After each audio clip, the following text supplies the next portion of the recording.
All right, good morning, everyone, and welcome to this panel on leveraging technology in replenishment. We have two panels today in this 90-minute session. The first panel is going to focus on the use of technology and innovation in the implementation of replenishment projects. And the second panel, in 45 minutes, will focus on innovations in the monitoring and measurement of volumetric water benefits. So we're covering both the implementation and the monitoring of replenishment work. On this first panel, we have two great guests. We have Manoj Gulati from water.org, and we have Dave Arscott from the Stroud Water Research Center. We're going to do an initial overview of a couple tools that we've been partnering on together that are helping these organizations optimize their wash and watershed restoration work, respectively. And then we'll have about 10 minutes for Q&A before we move into the second panel. So Manoj, we're going to start with you. We've been working together on this global learning management tool that's helping you accelerate your work to expand water access globally. Can you give us an introduction on what the tool is, how water.org works, and where it's going? Perfect. Thanks, Will. Good morning, all. So I'm going to be talking about what Water.org is doing with the e-learning tool globally, how it's using that to scale, and technology as a way to build further penetration at the base of the economic pyramid for people who need access to water and sanitation at the household level. So first, let me just give you a little bit of where's the need, a little bit about what water.org is. So water.org, and if you look at it, the recent world report says, by UN says clearly that 75% of the countries are saying there is access to funds and insufficient funds is the number one reason for them. Second, the overall SDG 6 has got around 140 to 200 billion per year is required for SDG 6. And guess what? If you look at all the collective government funds that are there, all the corporate funds and the high net worth on all the grants that come in, it adds up to between 40 and 50 billion. So this 100 billion is actually the gap in the market. Without addressing this 100 billion gap, we're not going to achieve it.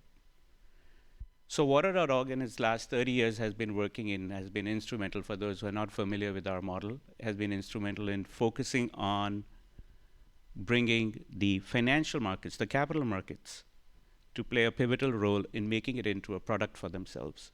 And through that method, being able to access the people at the base of the pyramid. I also want to quickly mention that many of us use the word base of the economic pyramid as one term, but in fact, our assessment is that there are three layers into it. One layer is the ultra poor. Those who do not have any credit history hopefully will have, apologize for that, but will have credit history at some stage, but today do not have a credit history. For those people, I think the government channels are most important. In pressing the government to put money into them and bringing them up is their job. And then there is the credit poor. That means they have the access. They are the farmers, the tailors, the small workers, and they have access to funds. They're making a livelihood, but not enough that they can buy or construct a $200 toilet for themselves. So the restriction over there is they can pay 800 to 1,000, let's say, rupees every month, but they cannot pay the 20,000 rupees that they had to pay. And then there is the people who have just come out of the base of the economic pyramid, but they are vulnerable group. One, climate change, and they'll fall back into the same place. And so we've got to look at all these segments, and we feel that the second and third are something that we need to address through water.org. During this 30 years of experience, we've been able to tap into and change lives of around 66 million people. Our collective action with the financial institutions and banks has been able to mobilize around $5.7 billion in this process. And we've been able to get roughly around 15 loans. That means 15 million loans, that means 15 million households have now got access to it. So how does this model work? I'll take another minute into this. At the bottom, if you'll see, there is capital markets. Capital markets have got the funds, but they do not have access to the borrowers and the clients in the market. Most of them are like impact investors, large banks. And so if we need to channelize these investors into going into the borrowers, we need to find a channel to do it. And that's where the FIs, the MFIs come into play, the different ways by which people who are working at the grassroots level. So Water.org works directly with the microfinance institutions and banks which are working at the grassroots level, and then help them in bringing a supply side of the funds. We also work in helping in generate the demand side by educating the woman, and typically it's the woman who is the borrower in this case because she's unfortunately the one who's having to deal with it at maximum. And so when we educate the women and the families that there is a loan option available rather than waiting for the government or somebody else to do charity for you, let's do it from a point of taking your own loan and moving it forward, and then getting them connected with contractors and then getting it constructed. When you say it here, what does that look like in the household? What's the result of the project? So I'll give you the results of the project in my next slide with how it's been, but it's a great question, and it actually is it's a very interesting phenomenon that happens. Two things happen over here. One, initially there's a little bit of, I didn't know that there's a loan possibility over here. I can take it on my own. Wow, this is great. But people still have other priorities and they kind of like work through it. But what happens invariably is that in the village, one or two women decide, this is it, I'm going to take this loan, I need to solve my own problems. And they become the local champions. And they build it, when you construct something, whether we construct our own house, or they are constructing their toilet, or connecting a water connection, they're so proud about it. They're so, there's excitement in that they own something for themselves. They made it as their own answer. And the word spreads. And so we call it the hockey stick effect happens. I'll show it to you. And that's how the numbers started rising. So suddenly you will find that from a point of, in 2015 to 2024, we've been able to hit 66 million months. So I hope that answers your question. But so the end result in the house is having a piped water connection, having water flowing into the house, or having a toilet in the house, whereas previously they were going out to buy water from a truck. Absolutely. Or use community sanitation facilities. Yeah. Okay. The average woman still, those who don't have connection, they still walk 2 hours a day. They're using that time. There's a joke in India that I have to share with you guys. So, India 77 years has had independence. And as in all the parts of the world, the woman is responsible for this job. What happened, the general laugh is that if it was men who were responsible for collecting water every day, we would have solved this problem 50 years back. And that's how bad the gender disparity is at this stage. And that's what we often want to bring back to attention is, this is empowering you to live better productive lives, healthier lives. When somebody in your family falls sick, it's the woman who stays at home. And that's universal, actually. So we want to make sure that they understand that this is something that will help them. It's a very emotional product for them at the end of it. This curve that you're seeing in the process, that's very interesting because many of you would say, oh, so 66, it looks like you're going into the growth phase and then you've gone into a place of maturity is coming in. We don't think so.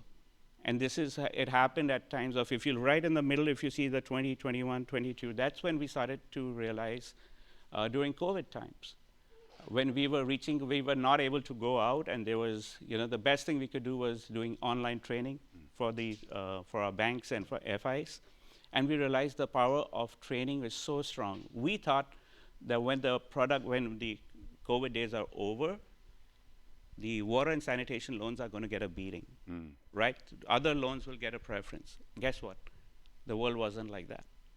It suddenly shot out because the people had realized during COVID the power of having a clean toilet and access to water at home. And that gave that growth curve over there. It also gave us a chance to reflect on that how technology, the way of reaching people, can be done better through using technology and e-learning. And thank you, I have to say, to AWS, which really stepped in and helped us construct the mind frame over there and make it into a good product. So what we have done is we are now feeling that at 66 we are reaching a stalling point in business terms, and hopefully if we are able to use technology, we can further grow the product market. And so that gets us into what are the benefits that we are getting through the e-learning. So we adopted e-learning. So one of the benefits that we got out of it was that now we are able to train the loan officers who are in the field at scale, standardize that training, make sure it happens as part of their onboarding program. Most financial institutions at the grassroots level lose around 40 to 45% of their loan officers any year. That means in a 3-year period of time, they might be having a completely new team working with them. And we found that to be the highs and lows of doing business with this thing. We're finding we're getting great numbers, and then we're things are not coming the way it is. E-learning helps us resolve that issue. It helps us in increased accessibility and reducing our cost of CPP. Our cost per person comes down. Our TA is better now. It allows us to improve our, the knowledge sharing more. Instantly we can share new things that are emerging. We can bring in a new module. We can bring in new learning curves. And finally, it helps us in addressing achieving the scale at which we are able to bring their attention to new topics like climate, like SMEs. So let me just make sure I understand. So this is training, an e-learning platform for the loan officers. In what problem does that help solve? Previously, were they lending for water and sanitation loans? And does this kind of help unlock that?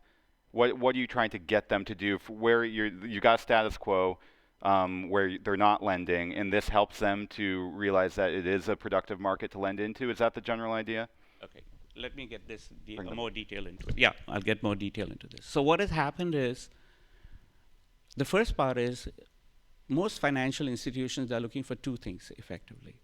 They're looking for ease of lending, and they're looking for reduced risks. That's it.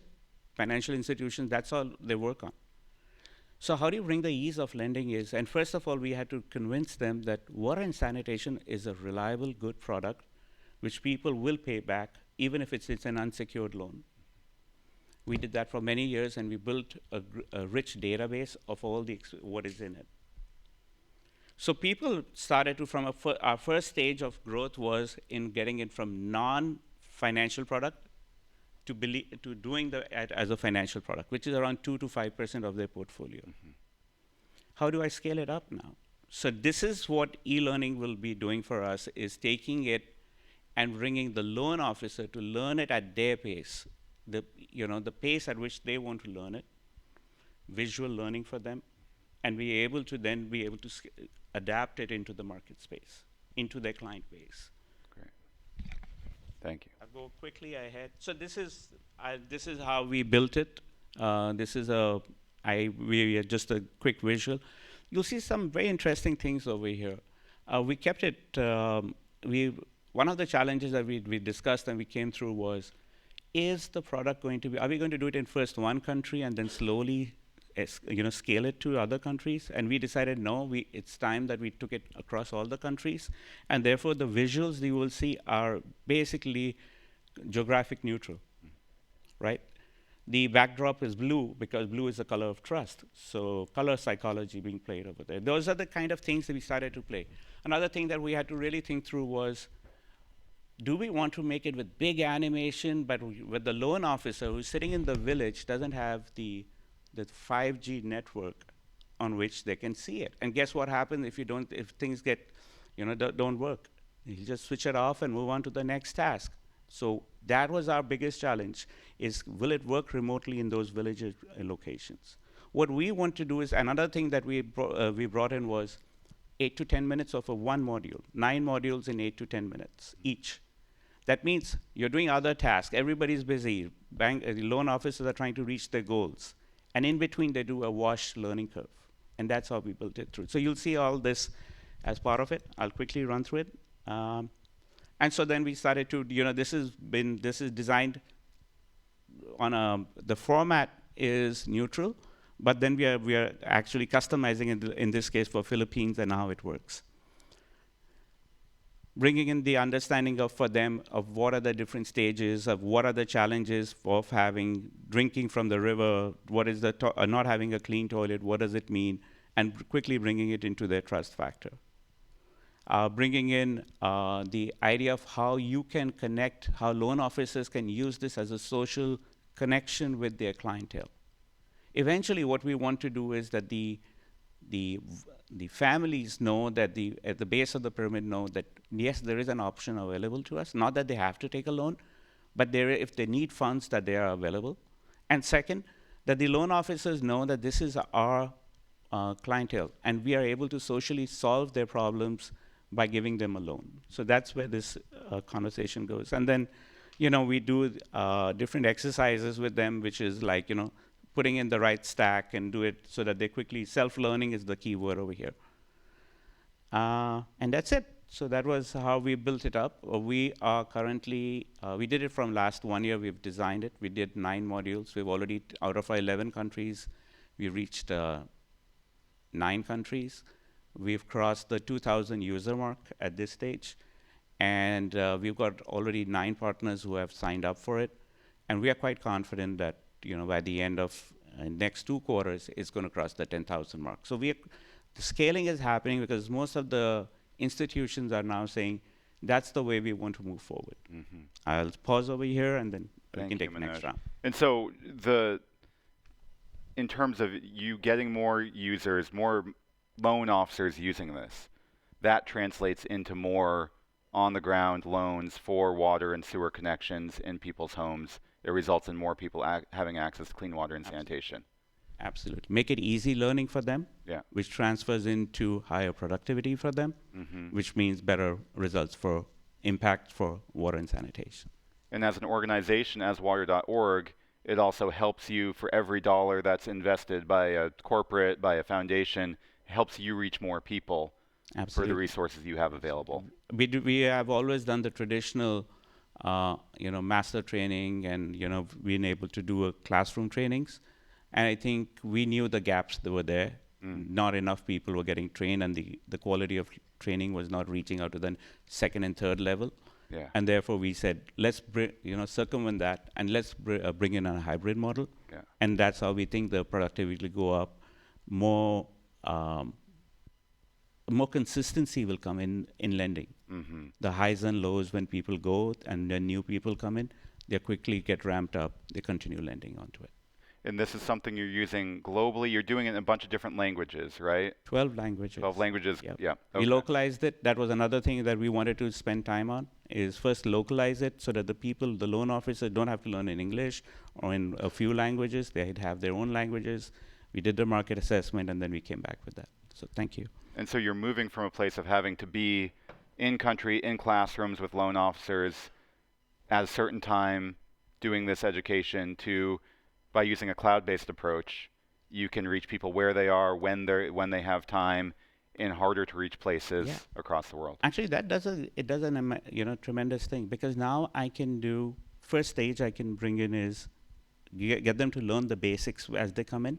Mm-hmm. And that gives us time then to do advanced training, call them for those kind of courses, or for refresher training, new product training. That's a better way to utilize the dollar spent than to be putting everything in the basic training. Yeah, great. Yeah. Thank you, Manoj. Thank you. I realize in my in my desire to get to the content here, I didn't introduce myself at the beginning. So I'm Will Hughes. I lead water stewardship for Amazon. We've been working with both of these great organizations, helping to support the work at a project level, as well as what we're talking about here, which is helping to build the tools that make the investments we make around replenishment projects, as well as everyone else's investments, go further. And so, for example, this tool helps any future investments we make with water.org, means they can reach more people, as well as any other investments another company or foundation makes. And we're doing some similar work with Stroud. We're working together on the ground on projects in Virginia to improve water quality, but we've also worked with you on helping to support tools like you're going to talk about, Dave, to help optimize how we're designing replenishment projects everywhere, watershed restoration projects. Do you want to tell us some more about what you're doing, please? Yeah, I'm excited to share. Good morning, everybody. My name's Dave Arscott. I'm the Executive Director of Stroudwater Research Center. If you don't know about us, we are an independent not-for-profit headquartered outside of Philadelphia, Pennsylvania, USA. Our mission is relevant globally to advance knowledge and stewardship of freshwater through research, education, and restoration activities. I'm going to share some tools, one tool in particular today with you all that's available through this website, wikiwatershed.org. WikiWatershed is our umbrella website that hosts a number of tools that we're working on, some of them globally relevant currently.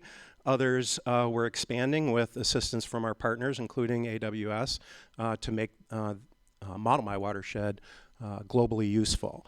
So I'm going to dive into this Model My Watershed online app.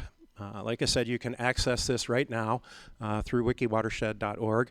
It is an online water quality modeling application, but of course it does much more than that. There's water quantity, but I think most of our users are just really interested in exploring their watershed and their local area and learning more about landscape conditions and what it looks like in an effort to proceed with conservation, restoration, water replenishment projects. So I'm going to dive into this tool with a very high speed video here just to give you an idea of going in and playing around with this application. It's place-based, has many different geospatial data layers informed from governmental and other national scale data across the United States. One can trim an area that you're interested in and analyze all of those geospatial data sets, run some water quality and quantity models. These are focused on nitrogen, phosphorus, and sediment loads coming out of those patches of landscape. And if you use the model in the way that we're demonstrating here, you can go from a larger scale watershed unit to better understand the finer scale small catchments and their sort of environmental quality. And once you do those modeling activities, the user can then explore different types of best management practices ranging from nature-based solutions to stormwater retention basins. You can change assumptions of the model, add in point sources, change animal densities in your agricultural units. It's really quite flexible. So here you're seeing a project that's building a scenario, introducing a bunch of best management practices in the agricultural setting, and then comparing and contrasting nitrogen and sediment loads. That was really quick, and there's lots of online help tools to dive deeper into this. And just another visualization to share. At the moment, this is in the contiguous 48 states in the United States here. These various data layers are all available to analyze and explore and inform the model, the underpinning model.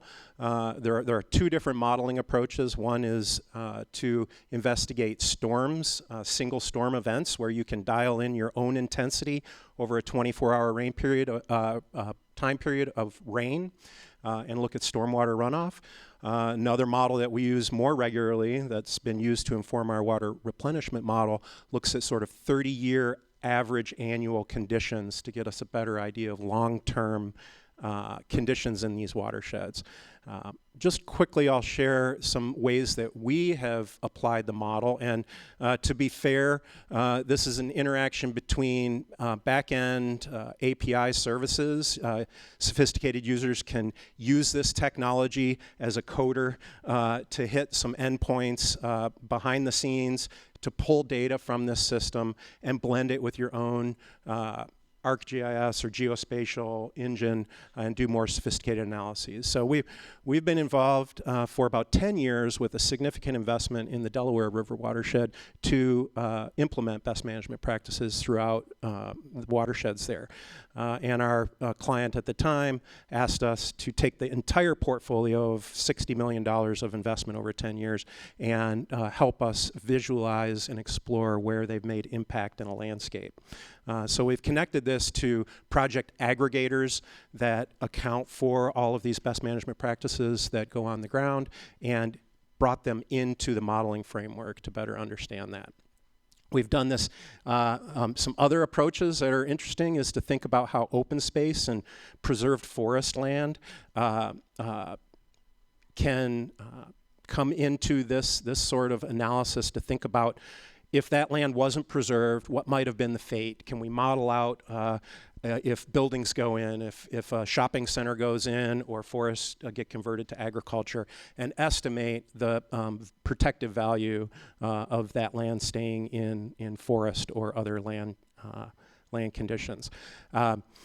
Most of our users, we do a lot of work in sort of environmental education and have curriculum and programs for educators. We say K to gray, kindergarten through adult learning platforms, but we do a lot in schools, and people are really just interested in analyzing and exploring the conditions that this can help you with.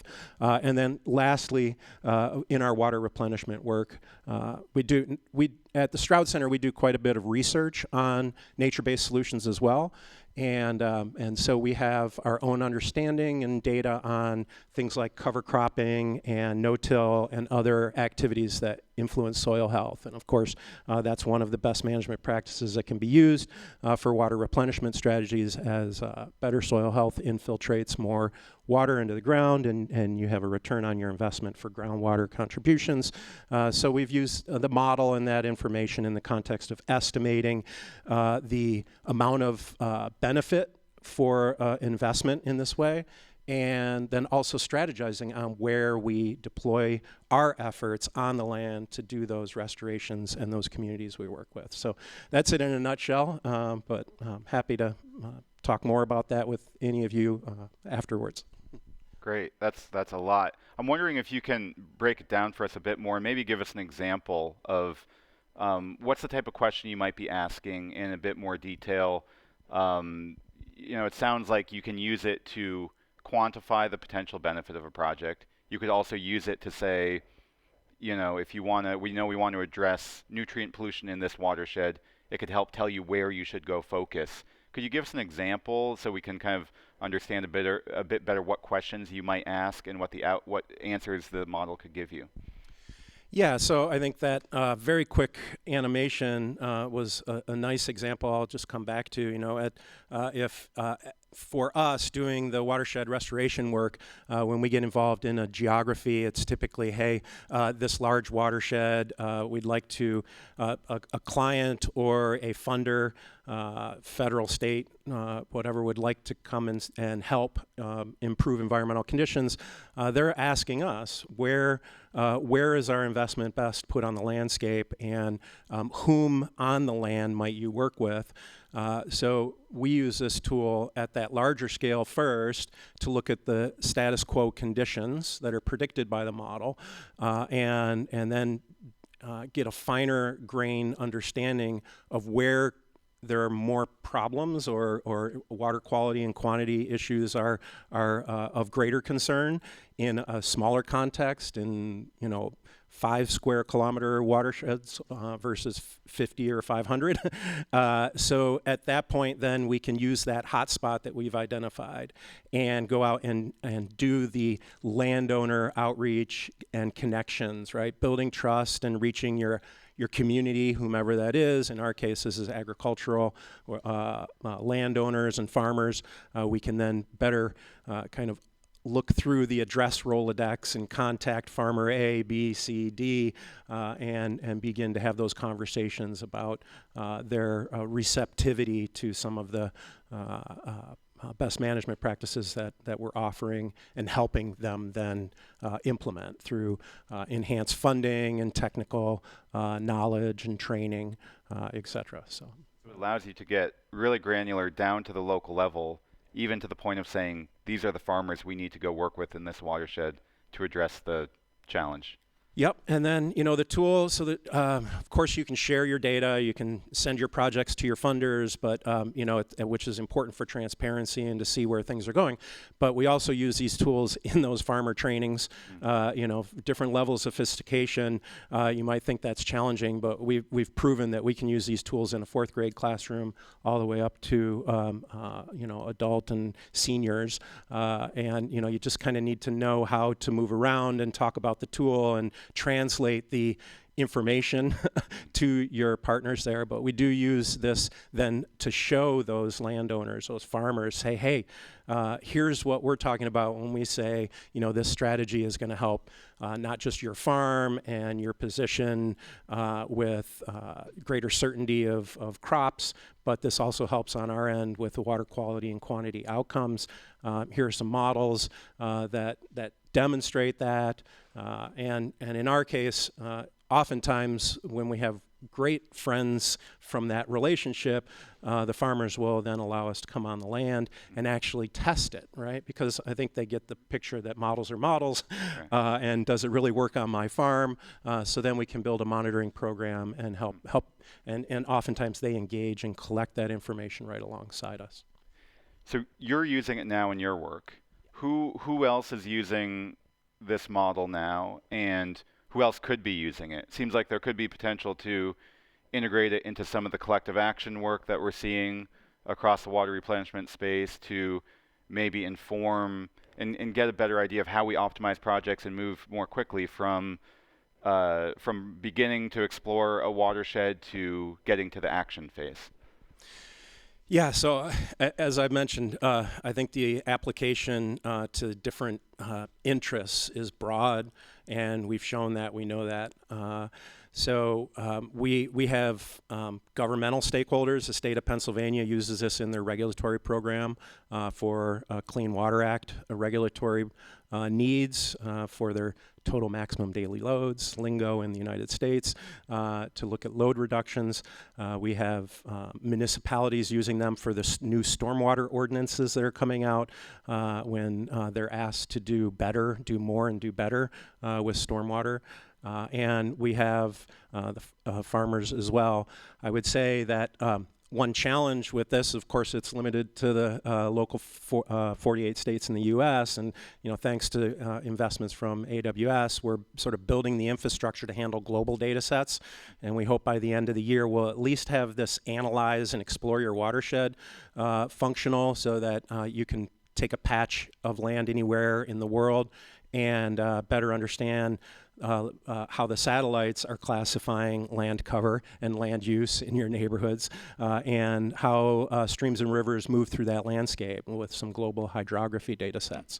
And the challenge in building those models is, number one, everybody has a pet model that they use, right? All models are poor at predicting reality, but they're useful for scenario building and decision making. And I wouldn't claim any different with the models that we have incorporated here.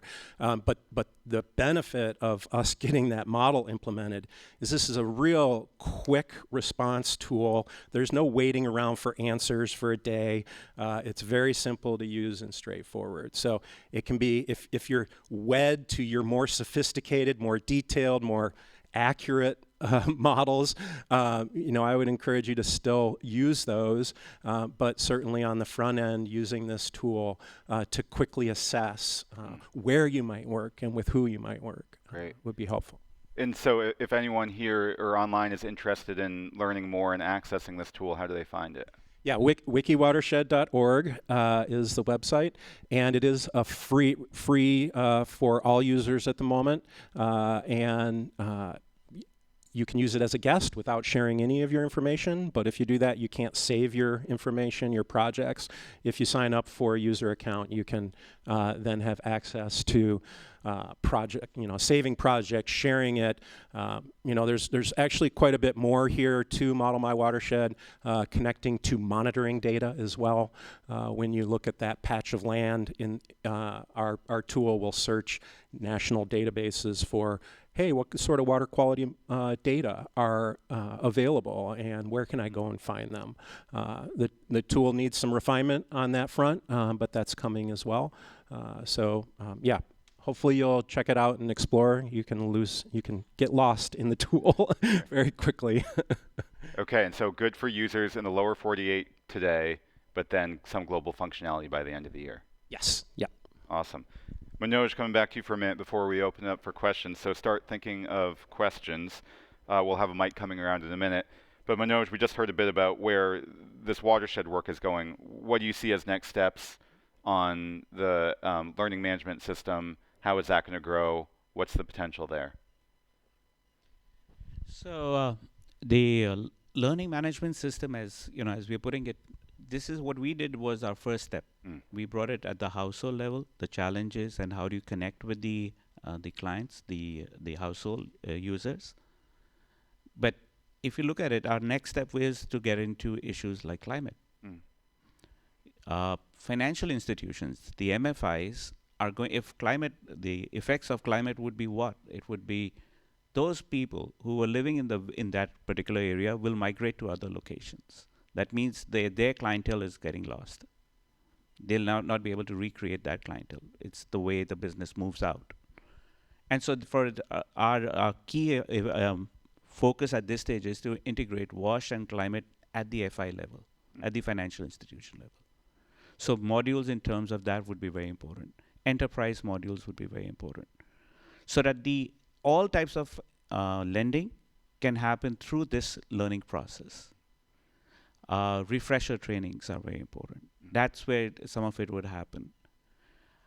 At the end of it, we want it to be that this is a tool which is going to be used for ease of doing business for these financial institutions. Another thing which comes into play over here is as the financial institutions are building it, we want to be able to gain deep analytics out of it and then be able to tell them in which location. So on one side, we collect our data of how the loans are happening. And from this LMS, we'll be able to see who's been learning, where are the challenges, where do they drop out, which module was a tough one for them, why do we need to further improve the knowledge over there.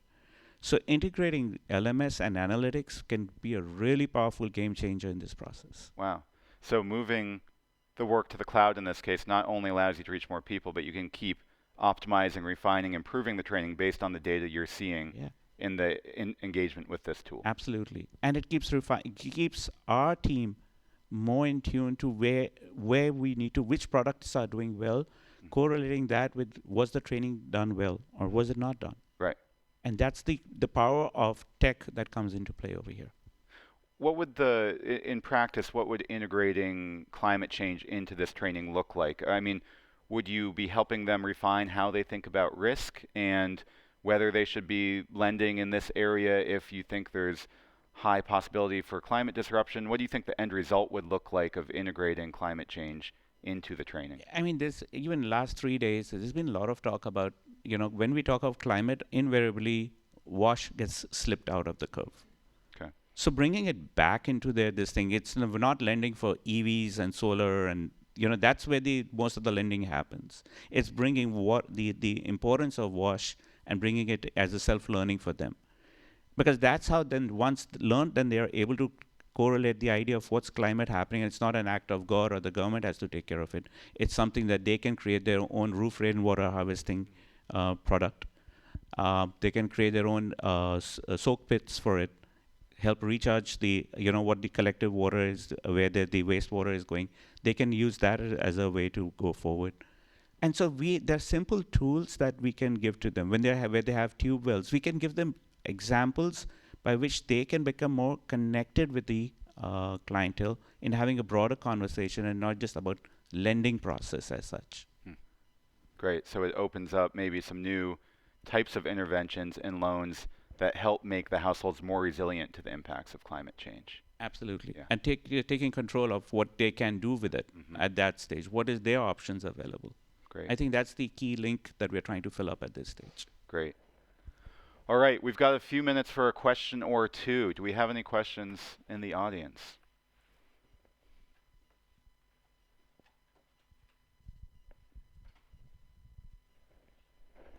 I think, if we can run one of these mics over.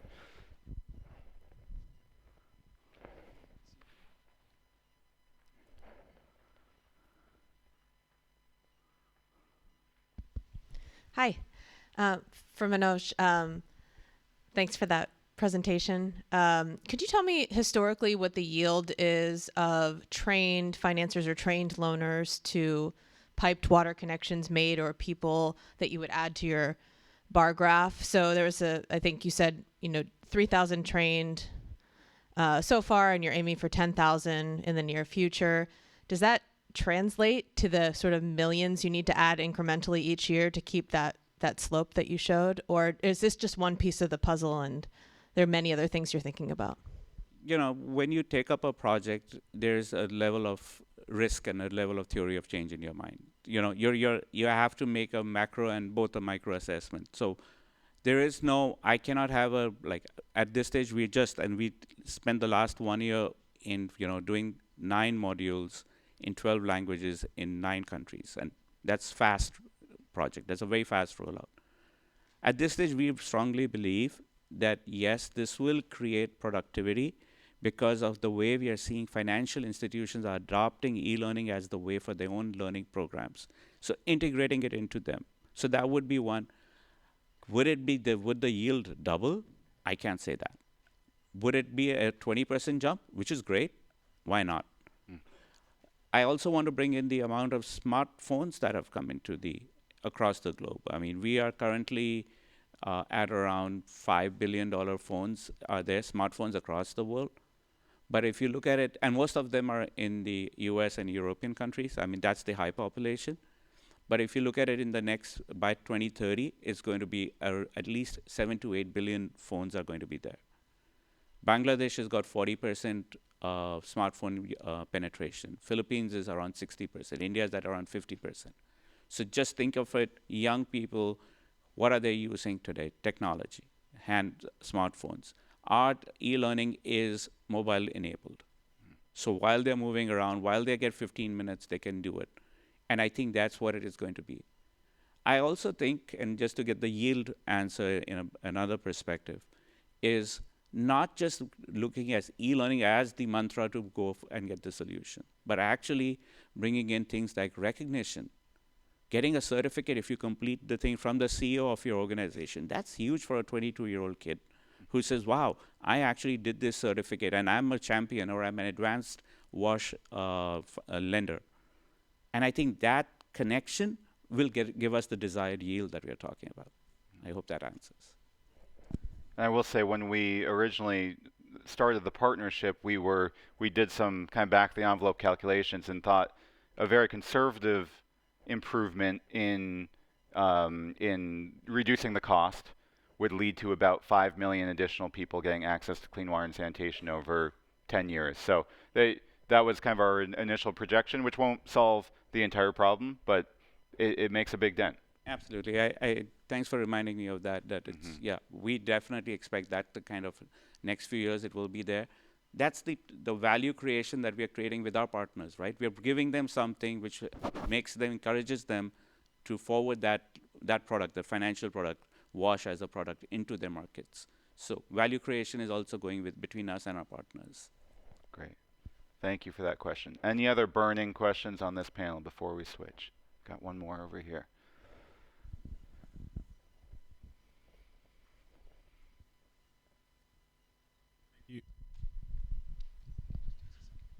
Okay, sorry. Thanks. I'll keep it. Mark Demon, WRI. Real quick question for Dave. Super interesting model. I'd love to dive more into it. Seeing a lot on like nitrogen, phosphorus, on water quality.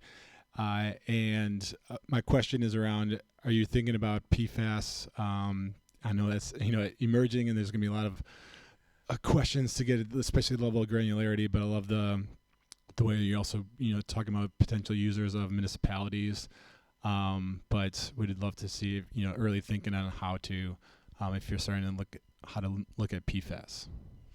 Yeah, PFAS is a very challenging topic, but the short answer is yes. Stroud Water Research Center's involved in research on environmental and human impacts of PFAS in our environment.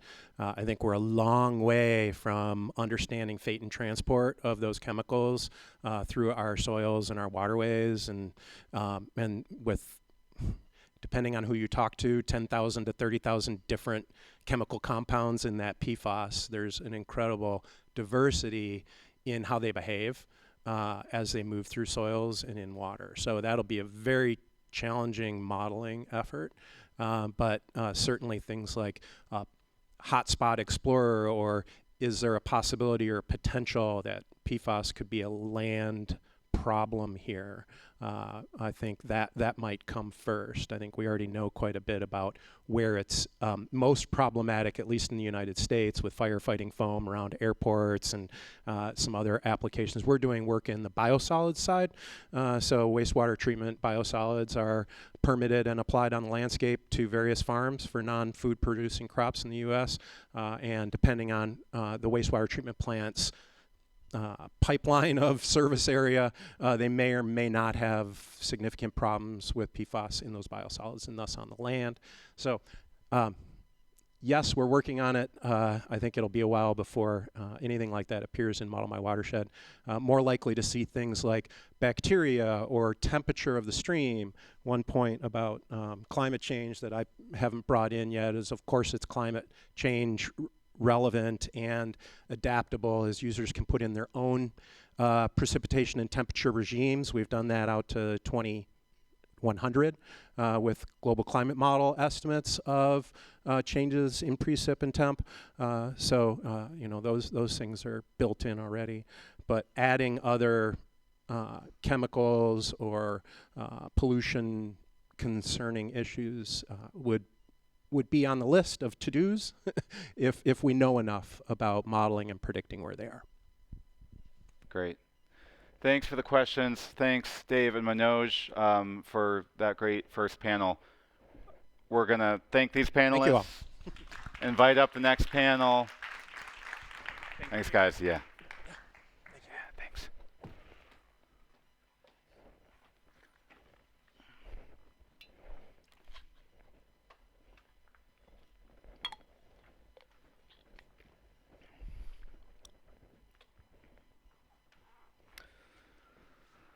All right, so moving from innovation in the implementation side of replenishment to now focusing on measuring and monitoring.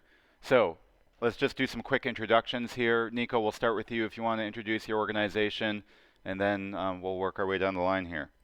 Amazing. Thank you, Will, so much. Thank you, everyone, for being here. I am Nico. I'm one of the co-founders of Waterplan. Personal introduction, 1 second. I'm clearly passionate about water. I was born in Argentina. I walked my way through to becoming a medical doctor, and I started working on water access and sanitation for more than 10 years. I learned so much, and one of the things that I learned is that basically I work with governments, I work with NGOs, I work with the rural communities, and also with companies, right? The way we were operating to achieve our results, either on water access and sanitation, and then like the nature-based solutions, replenishment projects, risk assessments, and so on, to understand where to prioritize our actions and which actions to prioritize, was done manually and without leveraging all the advancing technology. But what do I know about technology? I said, luckily I entered into a group of entrepreneurs from the World Economic Forum, where I met my co-founder, they're a software engineer, and we basically founded Waterplan, like close to 3-4 years ago, close to where we met, and I'm happy that soon we partner with AWS. And basically, Waterplan is a software as a service platform based in the US that basically we help companies, specifically sustainability, environmental teams, on measuring, reporting, and responding to water risk. And today we will focus mostly on the impact measuring side of things. So. I'll do a quick personal introduction since Nico covered Waterplan. I'm Jennifer Heyman. I lead our senior water advisor team at Waterplan. My focus is on water stewardship, and I have about 20 years in manufacturing, consulting, utilities, and very excited to lead our team there. Hello. Thank you very much for having me. Alex Adam, Director of Strategy and Stewardship at the Rivers Trust. We're a UK NGO. The umbrella body of 65 local trusts across the UK and Ireland, who are basically trying to have develop happy, healthy rivers valued by all. But to do that, we work at a catchment scale in partnership with everybody, effectively and primarily putting nature-based solutions, the right things in the right place to deliver the right outcomes. And we're doing quite a lot of replenishment activities across the UK at the moment. Good. We got the right people for the panel then. So, Jen, let's start with you. So we're going to talk about some innovations in volumetric water benefit accounting and monitoring of these replenishment projects. But can you just start by setting the scene for us? What's kind of the state? Where have we been on, especially on the measurement piece and monitoring, so that we understand kind of where these innovations are, how we're applying them to the status quo? Yeah, absolutely. Well, so I think replenishment has come a really long way since its early days, right? It started as very qualitative, trying to understand how companies can work with various stakeholders, internal, external, to really make a mark and show that they're committed and will have positive impact, right? And so that has evolved over time. We had the first standard of volumetric water benefit come out in, I want to say, 2014. And, that put some rigor around it. There was some structure. And then that has continuously evolved over time. And that's sort of the spirit of the conversation today, is the continuous improvement to the next set that has just recently come out over the past year or so. That includes a series of principles and updated methodologies. We're learning as we go. I would say that the current state, when you start getting into the nitty-gritty details of how you actually calculate these volumetric water benefits, is very much like an initial estimate approach. You look at the project you're going to implement, try and understand what the potential benefits are, and then in a lot of cases, carry those benefits throughout the project. One of the things that we're leading into in this discussion is, okay, well, how do you verify that over time and make sure that you're having the intended impact that you had designed at the outset of the project to show that you're having that positive impact long term? Great. Okay, so then let's just jump right into what some of these innovations look like. And I'll start just by saying we have a new, kind of the basis of this panel is a new white paper that we are put out that's just public today, which discusses a lot of these innovations in more detail. In fact, we, as Amazon, we have a new blog post out on our About Amazon blog, which highlights this white paper, provides a link to it, also provides details on 6 new replenishment projects that we're announcing today, a couple in China, in Chile, in Brazil, Ohio, and California. So lots of new work happening. All of those some of those are using these approaches that we're talking about today. So you can kind of see some of the context of what these replenishment projects look like, as well as detailed talking about some of the key innovations that we're starting to apply in the measurement and monitoring. So Jen, can you touch on what are some of the innovations that we talk about in this new white paper? Yeah, absolutely. And so it's a mix. There's a little bit of data technology. There's a little bit of innovation in how we think about these projects. So I'll cover 3 key innovations. One is better data up front and throughout the course of the project to understand how it's evolving. One is the use of satellite imagery and machine learning. And one is on-the-ground confirmation of what's happening, right? So starting with the data side of it, we have a really great example in working with the Rivers Trust on the Thames River Basin project, and I'll let you talk a little bit more about the project. But just from a technical standpoint, when you're looking at data, we started with a global precipitation data set to understand what kind of impacts this wetland would have over time, and you use that precipitation as an input to the calculation. And so we looked at that global and said, okay, here's a number that we can get from this. Then we went back and just double checked what local precipitation data was available. And if you look at the annual average of both of those data sets, they're about the same. But once you start looking at the day-to-day variations, which the method relies on, and if you think about it from a runoff standpoint to that wetland, intensity of rainfall matters. Because you have higher intensity, you're going to get more runoff into that wetland. So that was an example where we went into the various different data sources and said, okay, this is the best one to use for this particular case. Shifting to the machine learning and satellite imagery, you can't always monitor these projects on the ground, right? There are challenges. Sometimes they're in remote areas, may not always have the capacity or the resources to go out and do that. And so satellite imagery, which has come a long way, I mean, even when I started looking at it many, many years ago, it's in a much better place, and you have a higher resolution to understand what's happening. So the types of projects that you may do that involve cover crop changes or reforestation that phases in over time, being able to look at those things over time can really make a difference. And so the satellite imagery offers us that capability combined with machine learning to do the pixel by pixel analysis of it to really understand what's happening on the ground and understand how your project is evolving over time. And last but not least, I don't want to underestimate the benefits of on-the-ground validation, right? And being able to see and understand what's happening with that project. Are you seeing the intended benefit over time? And water quality, for example, is one of the ones that we're looking at for that wetland project. And I can let you speak to that a little bit. But it's important to be able to show the benefits that you've estimated up front throughout the course of the project for, an understanding of your impact, your credibility, and ultimately your ability to adaptively manage your strategy and projects. Alex, let's get into the local here. Tell us about what is the project that Jen was talking about, this wetland project, and how do some of these innovations, what would they tell you? What would they lead you to do differently? What type of information do they give you that maybe the old way of doing things might not?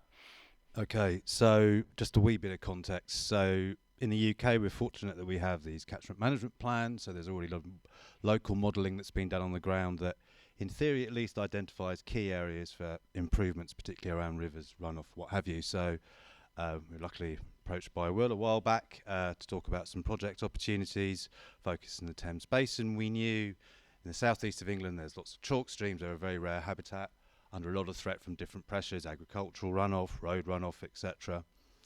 And we knew there was a couple of key sites at Upper Thames where we wanted to improve the water quality. So a bit of toing and froing, I think it's fair to say, in terms of identifying the project opportunities, doing some modelling, what have you. We've built 2 sizable wetlands in the upper catchment, Firefield being a particular case in point. So with all these things, all these nature-based solutions, there are no absolutes around any of it. But actually it's becoming more important because certainly in the UK we're moving in a direction where the water companies in the UK, you might have heard of some of the issues we've been having recently with water companies and river quality, but there's a real drive and ambition to move to using more nature-based solutions as part of that infrastructure. But the problem is about the certainty that they provide. So we're always getting that balance. So the experience, we're all on a learning journey, let's be honest. So we did the wetlands, big wetland, created it over the summer, got lots of people involved, a number of staff came out, and now we're in the situation of actually monitoring it in terms of its efficacy. And in terms of the paper, I think what has been really encouraging is you've been using global data sets, whereas we got much more granular local data sets, so not just the rainfall, but also the soil types. So we've been able to kind of compare and contrast and adapt the model to make sure that we're actually really capturing some of that local nuance, which is really important. So that's all reflected in the paper. And where we're at, and maybe this sounds controversial, is we need to monitor these projects, but you could spend a lot of time and effort and money monitoring, and we're all about impact. I'd like to actually build the things, not necessarily spend all the budget on monitoring it. So we're very keen on using citizen science, but we need to have rigour around that and standardisation. So the local Rivers Trust there are already doing standard citizen science water quality monitoring processes, so that's giving us kind of quality about input and outflow. But what we're moving towards, and hopefully in the next couple of weeks, if not months, we're going to start to have developed a bit more rigour and standardisation about the types of citizen science we think we can use across all these replenish projects. We can come back to the point of scale, and I think once we've started to get probably 6 to 9 months worth of data, it will be really interesting to start to again doing that comparison between the national modelling and the local data sets. Great. Okay, so maybe I'll try to summarize some of these things. So we've got some of these innovations are kind of evolution on the type of data inputs that we're using, trying to make sure we're using the data sets that are reflecting the actual impact of the project, whether that's updating pre-project estimates using average precipitation data to using then updating the benefits using actual precipitation data for the years that you're counting it, or using a data set that has the variability that reflects the impact of the project. And I think, Jen, what you were getting at is a globally smooth data set may not show the spikes in runoff that are coming into this wetland. And so by picking the right data set, that actually reflects the benefit of that project, whereas if you don't show those peaks, you're not actually capturing the benefit, both in terms of nutrient reduction and the quality of water, the quantity of water treated. So we've got that kind of using some innovations in the data and how we update them. We're also using, to your point about not wanting to spend all the budget on monitoring, some of these global remote sensing satellite imagery data sets can allow you to do some of that monitoring in a more automated remote fashion. But then we're not throwing out the on-the-ground approaches. We're still integrating those on-the-ground citizen science approaches to validate the technology where we're applying it. So it's a bit of a all of the above, and combining the new with the old. Yeah, and I think what I would add to that, to make a parallel when we're looking at water stewardship, right? You take a portfolio approach. You look at different types of projects that are going to meet the local challenges and fill your commitment. At the same time, you can take the same, mental mindset for how you handle the implementation and the tracking of those projects, right? So take a portfolio approach. Look at your estimates up front, look at all of the data that you can pull in, what type of monitoring you're going to do, and focus what resources you need to on the confirmation so that you don't have to use all of the budget and the monitoring. You can put that money into the implementation activity. And just to follow up, sort of closing the loop, you have to take an adaptive management approach to these nature-based solutions. You can't just go, job done, it's there, it's working. You need to have that data so you can go back to say, maybe we need to change some tweaks to the wetland design or flow rates, or it's not just wetlands, it's tree planting, what have you. But you need to get that kind of cycle and adaptive management approach so you can say, these are what we were planning for it to deliver. Is it doing it? If not, why not? How do we tweak it? How do we change it? How do we improve it? Great. Nico. May I feel I have the responsibility to, as an entrepreneur, and basically bringing technology into the sector and this amazing expertise. There are two things, saving time and focus time in action, saving resources to focus the resources basically in action and impact as well. I believe there are a few indicators of success where technology can fit basically, and I believe that the paper is a representation. The first one is collecting the high quality local data, either from a satellite imagery or from a local implementation, local sensors, piezometers, and so on. That's a huge effort, and we need to take that effort globally. So high quality local data at a global scale, because this is one project, but we need to do it globally to understand, and many sites inside the catchment, etc., and so on. The other one is streamlining the whole process, right? Because collecting the data is one, but then we do the calculations and we spend hours in calculations and so on. And on top of that, you have reporting, building the fact sheets, building the right, we have spent so much time, implementation partners, companies, and so on. So basically, I believe that there's a huge room to continue to, this is just the beginning, right? But as AI improves, companies such as Waterplan, NGOs, implementation partners, corporations can leverage this advance in AI to apply and create these agents to collect the best data, centralize it, and get the best insights. Because there's another huge thing here is that maybe we are investing sometimes in places we should not invest, or we are investing in something we should not, right? And those false, let's say, positives or negatives are also driving action that maybe we should not, right? And I believe that that's a huge piece of leverage that we can get out of technology as well. So that's where I would stop. So you think it can inform some better decision making about the types of projects we're investing in? What do you think you have a lot of corporate clients who are doing water stewardship programs like Amazon's Water Positive program. What do you think some of the benefits are for them from building in some of these innovations, integrating them into their water stewardship programs? Well, basically, if we do the measure, report, and respond journey, and the first like step would be like the baseline, right? Like we need to understand the challenges of the watershed, and the same approach, right, with the global data sets and the local data sets, right? So understanding better where to prioritize and what to prioritize, where we have basically selected that that should be the place where we should take action, right? That will help us understand which type of projects, and so far we have done that manually with great expertise of amazing experts, right?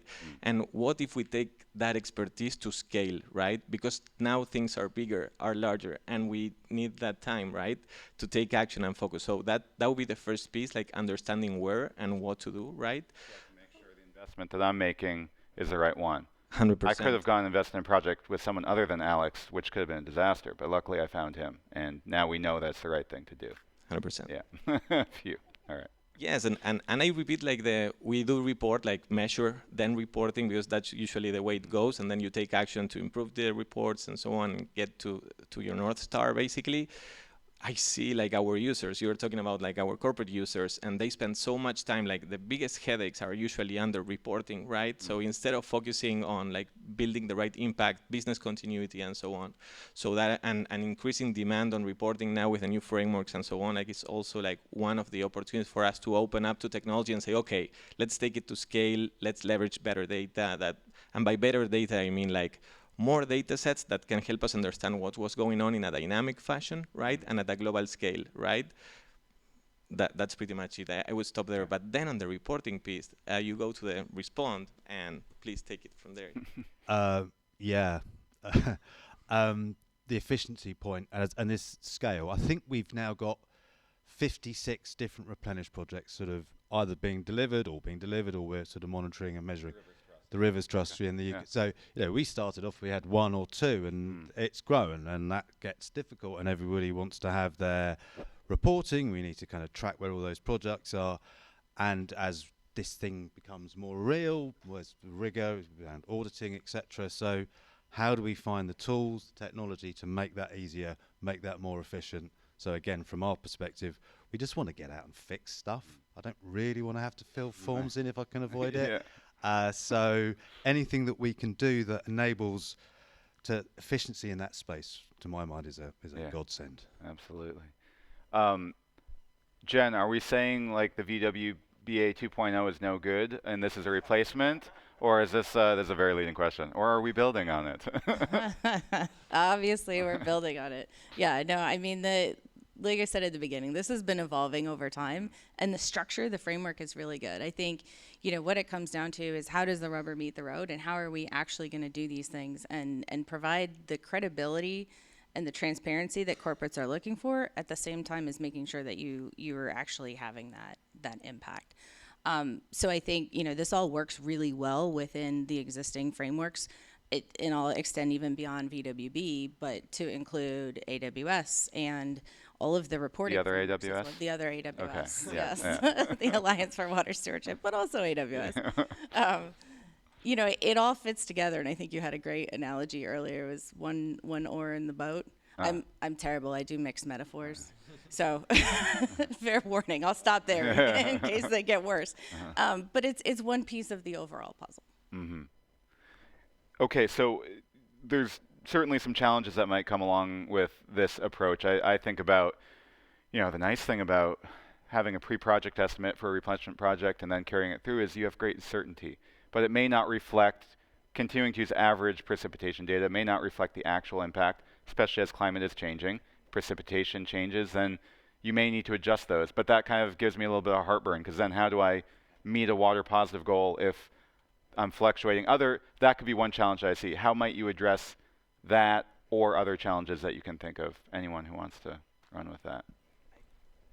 I can kick off like explaining what we have seen regarding this challenge, basically, and I totally understand, because the usual approach was basically I do the pre-estimation, the estimation, and now we're using like daily precipitation, for example, or like actually the land cover like changes and applying machine learning to analyze and everything. So basically, like will my target change then? Like the way I am achieving my target will change if that changes on a frequent basis? I'm not used to that. What should I do with that? What if my target changes? Like I have my budget associated to that, right? I have my commitment associated to that. And maybe this year changes, but the next year, it will be maybe a better year, right? If it goes down this year because low precipitation or so on, maybe next year will be better. So I like to do it on a time frame of 10 years, and instead of like so then it's like maybe I will see my forest like as great water leaders say, like on a, let's say, monthly, yearly basis, right, on a quarterly basis, but maybe I will not report against my target like every year, like the monitoring piece. I will continue with my estimation. So those type of gray areas. So what do I do on my reporting then? What do I do with my target? What do I do with my, what if I see that the forest is not, then I will have a new like conversation with the implementation partner, right? That some before was not there. But also we have heard that I like 15 your case, but like from a portfolio of a company, maybe it's 20, maybe 30, maybe it's like 100, maybe it's 1,000. So what's going on with my projects globally? It's a question that when you start answering with monitoring, for example, new conversations come in, that I believe it's just like the good thing, like it's a happy problem. I mean, let's talk about that, right? And actually, and because I know we are disruptive, right? Like a technology company in a water world that we have been doing this for so many years, I understand. BWEA first, like the paper, right? Like the first framework says, like it encourages entrepreneurs to basically develop technology to do this like with like better data, streamlined process. So yeah, that's why I feel the responsibility, let's say, but it comes with challenges clearly. Yeah, I think from a technical perspective, when you're looking at how do you handle these challenges of consistency, predictability year on year, I mean, you also have to recognize that you're in it for the long game, right? Your replenished target is something that's, you know, in AWS case, Amazon's case, 2030, others may be set further out, but your goal is to hit that by the end, right? And so you average it at the beginning. But I think what you want to do on a year-on-year basis is understand how it's performing. And yeah, that might change your year-on-year, but at the end, it should, if you've calculated the initial prediction right, it should average out over the long term to be your target. So I think, you know, part of it is being comfortable in what that variability looks like and being able to explain it, but recognizing that it's real too, right? Like the benefit of your project is going to be dependent on how much rain falls, what the stream flows are, what the groundwater levels are. I mean, if you look at it from a purely hydrologic approach, you're trying to show that the work that you're doing in that watershed is providing a hydrologic benefit, right? And in order to do that, you have to accurately capture the water balance components. And I think it's a matter of comfort in how we communicate that and how we explain the science behind it. Yeah, go ahead. Yeah, I think this is a really, really important point because everywhere you've gone to the conference this week, people are talking about nature-based solutions, but they don't provide the certainty. And in many ways, the reporting frameworks and everything else, the targets that we set, or businesses set, or everybody sets, they're fixed. But the solutions which everybody intuitively knows are the right things to be doing don't have that same level of certainty. So we need to, and this is why I'm quite so enthusiastic about the version 2 and version 1 and everything that everyone's doing in this space at the moment, is because it's kind of normalizing a degree of that uncertainty and bringing together the technology and thinking to say, okay, well, over the 10 years, it might, hopefully it does meet our modelling. But if it doesn't, we're going to have to take a bit more of an adaptive management approach. Mm-hmm. But I think that's a really, really important point about nature-based solutions, that if we want to get the scale, we need to be comfortable with a degree of uncertainty about their efficacy on occasion. Nature is messy. Doesn't do what we expect. Yeah. So I think building on all that, there's definite benefit in doing these updates, but it adds some uncertainty. Some things that we can do to mitigate that, the way that we think about it is, let's do those updates and then average the benefits over, a 3 to 5 year period so that you get a little less fluctuation, but you're also reflecting the actual results on the ground. And then you remain open to some adaptive management, whether that's tweaking a project or saying, all right, we need to do some additional work in that watershed, or maybe it rains a lot more than you thought and you're getting a greater benefit, right? It could go, and especially across a broader portfolio of projects, you're going to have some that with the actuals actually deliver more benefit. You might have some that deliver less. And so you got to live with a bit of that uncertainty, adapt as you go, and continue to learn, which I think is a good kind of overall approach to this space, which is not to come in and say, we have all the answers, but that this is continuous improvement. And we don't want to just go say, look, this is perfect, everything is great. We want to say, here's what we're doing now. It's the best projects with the best partners, using the best technology and the best approaches, but we're also really open to hearing new ideas and to continuing to adapt over time. So hopefully there's a really collaborative environment between private sector, our technology partners, our NGO implementing partners, governments, so that we keep getting better over time. That's kind of how I think about it, maintaining that humility in the face of the unpredictability of these messy systems. I 100% agree. And one thing that I like that you usually say is that we listen, right? And basically, I believe like if we do not listen to the users, right, then it could be like a corporation or an implementation partner, or even like a third-party verifier and so on. So we need to listen, basically. What are their needs? Where they are spending their time? Like it's like gathering the data. Which type of data do they need? How can we take those data sets to a global scale and collect that at a global level, right? How can we create these automated reports, because they are spending so much time on these reports and so on? Which is the right standard to create that in it? How can we leverage AI to do so, right? So by listening to basically corporations, implementation partners, and like many stakeholders, I believe we take the responsibility to, with humility, as you say, like to take this to scale step by step as AI gets better, like that technology evolves and so on, to help us make better decisions and protect nature and businesses, basically, right? That's the way I see it. I believe it's the only way, collectively, like being open, and I understand like there's a lot of challenges in the way. I love this challenges section of the panel, yes.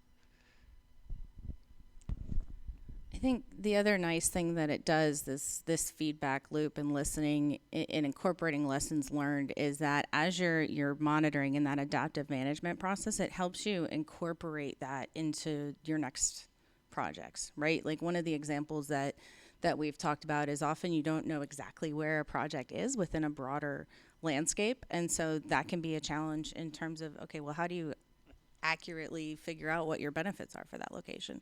Well, but you can incorporate that into your planning process for subsequent projects. You know, maybe that's something that you ask up front as you're planning a project with an implementation partner, right? What are the water quality parameters that we've found to be particularly indicative for a wetland treatment, for example, and let's build those in up front. So I think it's something that as you do this, you learn and continue to iterate, you know, both on the advancing technology side, but also in your processes and how can we plan and implement these better. Great, we've got a few minutes here. We're gonna open up to the audience if there are any questions, and yeah, great, we've got one up there. You're gonna have to give them one of your mics, yeah. Thank you. Nice.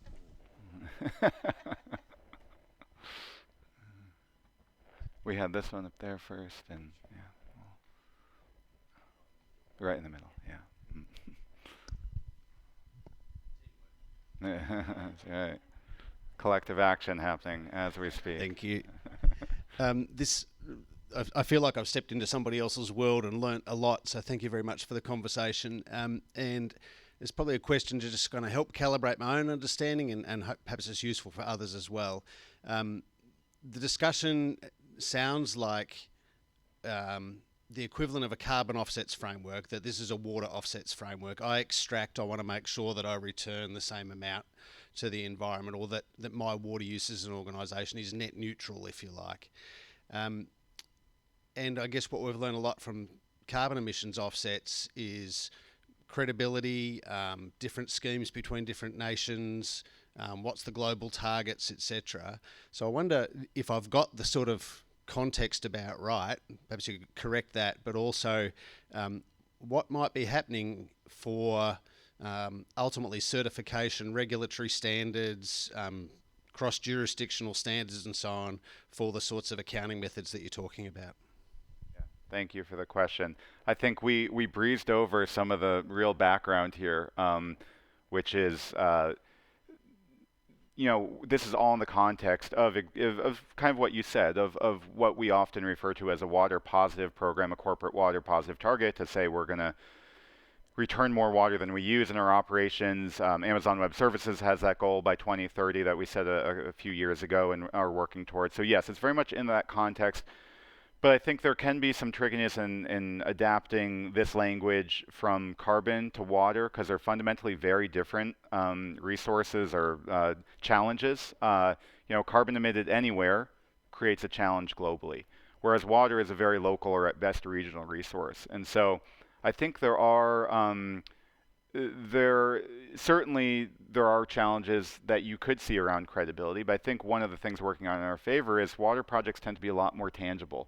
You can actually view the impact at the local level. In some cases, you can even measure water flowing out of a pipe, and then you know exactly how much water is resulting from your project. So I think they're fundamentally different in certain ways, which is a real benefit, and I think adds to the credibility just because they're so tangible and immediate.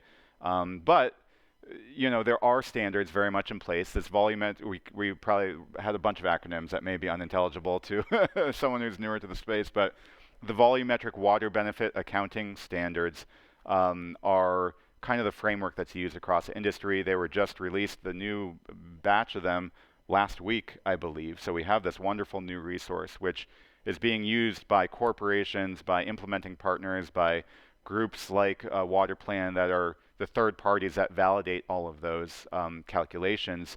So we've got a common framework that we're using across the industry. And I think we've got to find that right balance between measurement, reporting, standardization, and action. And I think we're in a pretty good place right now where we have a common set of assumptions, but you don't necessarily have to go through a 6-month-long, credit process to get something approved. I sometimes talk to people in the carbon offset space, and they say unless it's, this many million metric tons, it's such a burdensome process, and I don't know a whole lot about that world. But it sounds like a lot of work, and I think folks in the industry are trying to find that right balance and add credibility. And what we're talking about right here is how do we voluntarily keep raising the bar on credibility, on transparency, make sure that what we're doing accurately reflects the reality of what the benefit that project is providing without spending too much, half of our time and money on just the verification and monitoring. So I think we're in a good place, but we also want to keep raising that bar. Yeah. Yeah, from an NGO perspective, working with big businesses, many, we've obviously got the challenge in terms of reputation. But the great thing with the kind of standard, the replenish programs and everyone we're working with is we can point to stuff. I've built, the corporates have built, we've got 14 wetlands, different sizes, different scales that are now in London on the Thames Basin over the last 7 years. That, it's not going to fix the world, but it's a really good place to start. You good? Yeah. All right. Thank you for the question. We have, if you're over there, we'll make sure we get to you. Hi, I'm Nicole Van Abel, and I work at USAID, and we do a lot of landscape scale nature-based solution work, not in the same places, but we struggle with being able to see results in timeframes that are palatable. And Amazon is saying they have a goal by 2030. That's only 5 years away. How do you report back and account for that? Will you be able to see stuff in 5 years that is reportable? Because with this kind of nature-based solutions, it can take a long time. So I'm just wondering what you guys do, because we struggle with it. Yeah, I think there's a huge variability based on what types of projects you're implementing. So, oftentimes the big categories that we work on are around quality, quantity, and access. So water access projects often, like the work we were talking about with Manoj earlier, those can be implemented pretty quickly. And there are connections going into people's homes in the matter of months, and you can get actual results on the number of households impacted. A lot of that moves pretty quickly. Depending on the groundwater recharge projects, once you've built the recharge basin, maybe that's a slightly longer implementation timeline, depending on the permitting jurisdiction and how many hoops you have to jump through. But You can often have that, a project like that in terms of construction set up and running in a year. I think from start to finish, the wetland project, probably a year and a half or so that it took to. I mean, there was some work up front, but then you did the excavation, and then there was a couple rounds of planting, right? But those plants take hold fairly quickly within a season or two. So we definitely build in a timeline with some lag, and really we'll need to have all of our projects, we would say, implemented by the 2028 timeframe if we want to meet a 2030 goal. It's kind of 1 to 2 years, I would say, would be the average. Now, there would be certain types of projects, afforestation projects, if you need a tree to grow for 5 to 10 years in order to do the work of filtering in the context of, say, a riparian buffer, then you need to build in, you may need to say certain types of projects aren't going to work very well on the timelines that we're targeting here. But a lot of stuff does work as long as you have that kind of 1 to 2 year at the upper end patience with it. Yeah, well, we had lost 4 months in terms of that project because it was too wet to get on site. So it's either raining or it's not. But your point is, these projects take some time, and a lot of it's the knitting on the ground and the detail and the turning the frame. So this thing about how do we make it more efficient to get the scale is really important. But a lot of this stuff, there's a huge amount of academia about the modelling, about efficacy of various different. Now I know that doesn't relate to your targets per se, but in terms of the efficacy of the solutions, there's reams and reams of information out there that can be called upon. Yeah. Hi, my name is Abby. I work for a company called AquaWatch Solutions, and we deal in wide-scale water quality monitoring. There are so many thoughts from this panel. It's been absolutely fascinating, and it sort of made my thoughts a bit fuzzy. But there are a couple of points I guess I'd like to make before my question. One is the ability to apply, I suppose, almost game theory to modelling and environmental management. If you say nature is messy, water, nightmare. Absolute nightmare. So in New Zealand, for example, there was a project to use sediment ponds to remove sediment as a pollutant from waterways. All implemented great, far lower sediment. But with monitoring, we realised really quickly, within a month or so, we were introducing temperature as a contaminant, which was actually placing more stress on the species that were trying to be protected in the first place. So I suppose that brings me to my point, where if technology is supposed to be the practical application of human knowledge, why are we missing so much in terms of the practicality? What we see quite often is the ability to afford it and the ability to be able to manage monitoring at scale, but also then the ability to share the information that we're learning. So as tech providers and end users, how do you think we can really share all of the data that we're capturing on those local levels to be able to take that knowledge and apply it globally? Let me take it first. Yeah, I think it comes back to the feedback loops, right? And this is something, it is a close-knit community in terms of water. And I feel like that's an area where we can do a better job of having these conversations and incorporating these findings, what we've learned, and shared lessons, and how we can better communicate the data and what we're seeing, so that we can, to Alex's point, do the adaptive management, not just in the projects, but in the entire industry, how we think about how we do this. I would love feedback from the audience on how best we can do that and integrate that. I think this is one mechanism, having these conversations. I think another, sharing things like the white paper and having people go and try these technologies and be able to understand how they're working on the ground and then share the results. I think it's huge. Alex, I wonder, the citizen science effort that you're talking about, that type of initiative could also be a way of disseminating some of the water quality data more widely. I know is that UK based? There's some other more widely, I think Dave may also have, there's some water quality data sharing happening there. So I think there may be multiple initiatives, but just more. Yeah, there's loads going on. I want to talk to you about your model. That looks really cool. And hello, Abby. So in the UK, we've got a big citizen science monitoring program, trying to take hundreds of thousands of members of the public to go out and do water quality monitoring to known standards using known technologies. But there's going to be different tiers of those technologies, and some might be people just sitting by their rivers and doing, filling an app. some might be detailed sonds and all that. So you've got to scale it, but we've got to put some rigor around it and kind of almost kite mark some of these methodologies.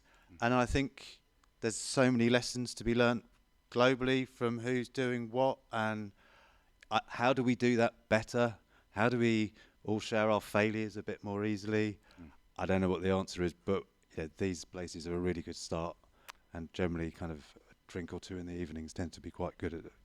Well, I can't imagine a better place to end than that. So thank you to the panel. Thank you all for attending.